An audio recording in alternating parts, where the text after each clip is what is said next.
Iran, America और खलीजी ममालिक के साथ साथ अब ऑस्ट्रेलिया की भी शामत आ गई। ईरान ने मशरक़ वस्ती में ऑस्ट्रेलियाई अड्डे को भी निशाना बना दिया।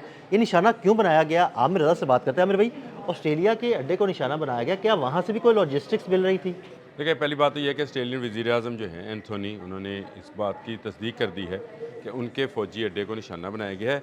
मैं ये पहले समझा, जब ये मैंने खबर देखी तो मैं ये समझा शायद ऑस्ट्रेलिया में निशाना बनाया गया है। नहीं जी, ये मुत्तहिदा अरब अमारात के अंदर इसका भी फ़ौजी अड्डा है, जिसका अच्छा। मुझे इल्म नहीं। देखिए, मैं कई चीज़ों से लाइलम हो सकता हूँ, नहीं, लेकिन बिल्कुल मुझे ऐसे ही आमिर भाई। ऐसा नहीं था कि ऑस्ट्रेलिया को भी अड्डा फराहम कर रखा है मुत्तहिदा अरब अमारात ने, और फिर आप कहें कि जी ईरान इस्लामी दुनिया पर हमलावर है, तो ये गलत है। गलत बात है, बिल्कुल देखें, ऐसे ही। आप जब तमाम मगरबी क़ुव्वतों को मुत्तहिदा अरब अमारात में फ़ौजी अड्डे बनाकर दे रहे हैं और उनके फ़ौजी मदद ले रहे हैं और उनसे उनको ये समझते हैं कि वो आपको बचा लेंगे, तो ईरान हर उस अड्डे पर हमला करेगा जो उसके मफादात के ख़िलाफ़ काम करेगा।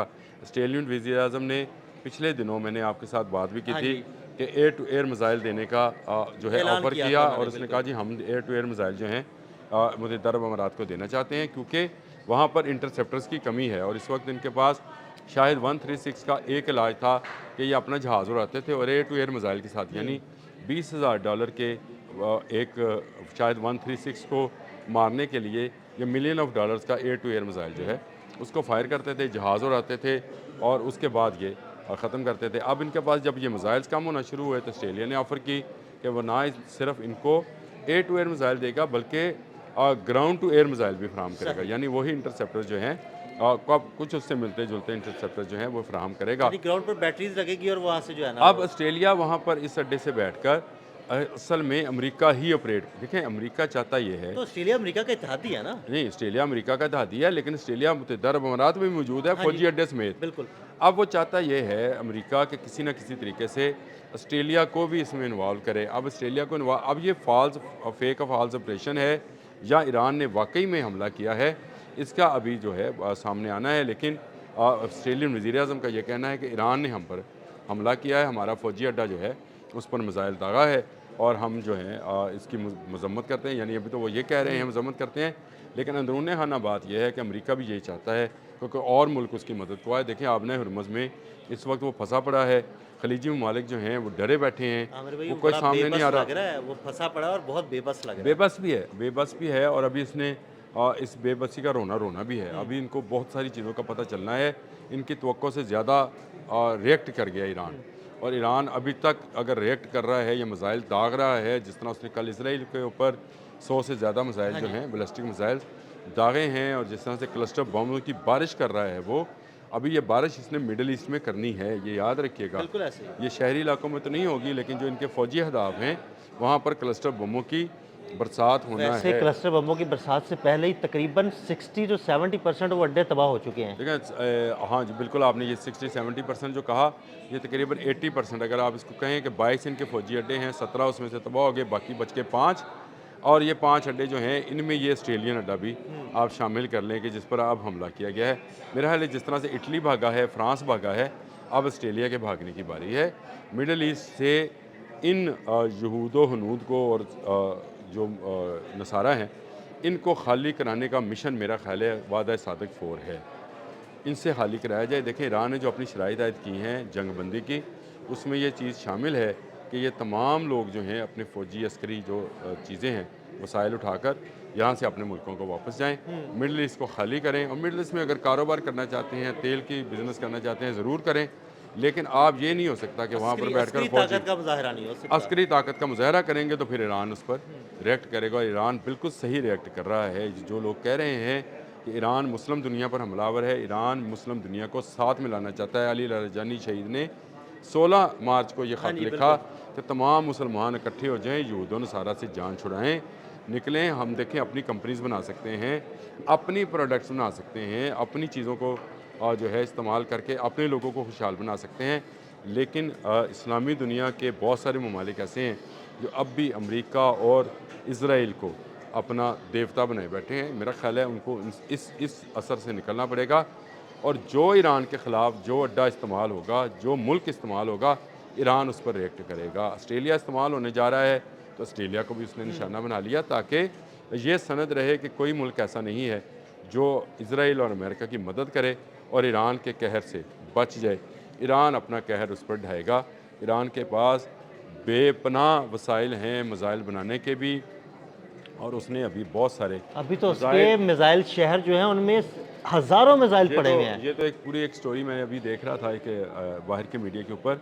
वो कह रहे थे कि अभी तक उनके जो मिसाइल सिटीज़ हैं और जो उनके ड्रोन्स की अंडरग्राउंड जो लोकेशंस हैं उन तक अमेरिका नहीं पहुंच सका है, और ना अमेरिका के बम्बार जो हैं वहाँ पर हमला कर सके हैं। तो ये मैं समझता हूँ कि ईरान के पास उसकी क़ुव्वत मौजूद है कि अली लारिजानी का अनाउंस किया जाता है शहादत को, और उसके बाद इसराइल पर कहर डाल दिया जाता है, ऑस्ट्रेलिया के अड्डे पर हमला कर दिया जाता है, सऊदी अरब, कतर, अमान, कुवैत, इराक में भी इराक में दोबारा हमला हुआ बिल्कुल है दोबारा हमला हुआ है, इन्हीं के अड्डे पर। एम्बेसी नहीं है, वो अड्डा है। अड्डा ठीक है हाँ, बिल्कुल। वो एम्बेसी का नाम सो कॉल्ड एम्बेसी, इन्होंने लेकिन वो फौजी अड्डा ही है। दजाली सिस्टम में इन्होंने फौजी अड्डा बनाकर, कंट्रोल टावर बनाकर उसको एम्बेसी उसका का नाम नाम का दिया हुआ है। एम्बेसी का नाम दिया हुआ है। तो ये दजल है, यानी फ्रॉड और धोखा और फरेब है, उस पर हमला हुआ है। और इसके अलावा मुत्तहिदा अरब अमारात में बेशतर जगहों को निशाना बनाया गया। तो आप याद करें कि अली लारिजानी की शहादत के अनाउंसमेंट के बाद इसका मतलब ये है कि 13 ममालिक में अमरीकी अहदाफ को निशाना बनाया बिल्कुल गया ऐसे, है। बिल्कुल ऐसे। तो ईरान के पास इतनी बड़ी स्ट्रेंथ अगर मौजूद है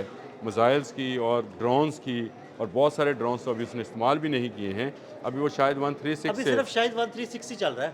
हाँ, इसके लिए अभी एक लेज़र गन वो लेकर आए हैं कि लेज़र के ज़रिए से इसको ख़त्म किया अभी जाए। तो कुछ ड्रोन्स रशिया से भी आए हैं शायद 136 की, अब लेटेस्ट वर्जन लेटेस्ट वर्जन है उसका। लेटेस्ट वर्जन आया है जो कि मैंने बताया था कि स्टेल टेक्नोलॉजी के हामिल, उसका पेंट जो है वो स्टेल टेक्नोलॉजी का है, उसको पकड़ना और ज़्यादा मुश्किल हो जाएगा। अभी ये लेज़र लेकर आए हैं, तो देखिएगा कि ईरान इसके बदले में क्या देता है इनको, क्योंकि ये समझ रहे थे कि शायद ड्रोन को जो है लेज़र के ज़रिए तबाह किया जाएगा। कल हिट भी हुआ और शायद ड्रोन जो है शायद 136 लेज़र के ज़रिए, लेकिन फिर भी वो गिरा और उसने धमाके की आवाज़ पैदा की। वो गिरने के साथ साथ ही धमाका करता चला गया। ये कामाकाजी ड्रोन है जिसका काम ही खुदकुशी है, उसके अंदर इंसान तो है नहीं। तो देखते हैं आने वाले दिनों में क्या सूरत हाल बनती है। लेकिन एक बात तय है कि ईरान चुन चुन कर अमेरिका के इत्तेहादियों को निशाना बना रहा है, और ये निशाना बनाता रहेगा। जंग अभी लंबी चलनी है, अल्लाह करे ये जंग आज बंद हो जाए, डोनाल्ड ट्रंप अपनी ज़िद छोड़कर खलीजी ममालिक से निकल जाए, बाहर चला जाए, आबने हरमुज़ खुल जाए, लोगों के लिए आसानियाँ पैदा हों। लेकिन अगर वो डटा रहा तो ईरान उससे ज़्यादा डट जाएगा, और ईरान उसका नुकसान करता रहेगा। और ईरान तेज़ी के साथ अपनी जो मिसाइल की उसकी क़ुव्वत है उसने उसमें बहुत ज़्यादा इजाफा कर रखा है। वो एक लंबी जंग की प्लानिंग करके आए हैं। ये एक आध शख्स को शहीद करने से अगर ये समझ रहे हैं कि ग़ुलाम रज़ा सुलेमानी शहीद हो गया, अली लारिजानी शहीद हो गया, अली ख़ामनेई शहीद हो गया, तो ये इनकी क़यादत ख़त्म हो गई। ना ये क़यादत ख़त्म हुई है, मुतबादिल क़यादत तैयार रहती है। पहले एक मुतबादिल क़यादत भी वो एक तैयार हो ना, मतलब एक के बाद एक तैयार हो, एक के बाद चेन बनी हुई है। एक के बाद 20 तैयार होते हैं, उनमें से सिलेक्शन करनी पड़ती है। अभी जो प्रोफेसर डॉक्टर जलाली को किया है उन्होंने, और तो इसका जलीली को किया है, तो जलीली के अलावा भी 3 ऑप्शन उनके पास मौजूद है। तो इसका मतलब यह है कि एक के बाद एक नहीं, एक के बाद 3 से 4 ऑप्शन उनके पास मौजूद हैं। तो ये जंग जो है, जो कि अभी 19वें रोज़ में है, ये मेरा ख्याल है अगले माह तक चलेगी, और ईद भी हमारी इसी में गुजरेगी कि मुसलमान जो हैं वो नंबर्द आज़मा रहेंगे यहूद और नसारा के साथ। वैसे मुत्तहिदा अरब अमारात से वैसे ही खबर देने लगा हूँ, तो मुत्तहिदा अरब अमारात में कह दिया गया है कि जनाब छत के थले नमाज पढ़ना, ओपन जगह पर ईद की नमाज नहीं पढ़नी, ये वक्त आ गया है। ये वक्त आ गया है कि आप अपने नमाजियों का तहफ़्फ़ुज़ भी नहीं कर सकते। जगह अमेरिका अपने अड्डों का तहफ़्फ़ुज़ नहीं कर सका, आपके नमाजियों का तहफ़्फ़ुज़ भी नहीं हो सकेगा। अगर ईद के दिन फायरिंग की जाएगी या मिसाइल फेंके जाएंगे ईरान पर, तो ईरान ईद के दिन ही उसका जवाब देगा, टरू का इंतज़ार नहीं करेगा। बहुत शुक्रिया आमिर भाई जी। बिल्कुल, आमिर भाई ने ताज़ा तरीन अपडेट्स से आपको आगाह किया। मज़ीद अपडेट्स के लिए हमें फॉलो करते रहिए। अदील अहमद और आमिर रज़ा को इजाज़त दीजिएगा। अल्लाह हाफ़िज़।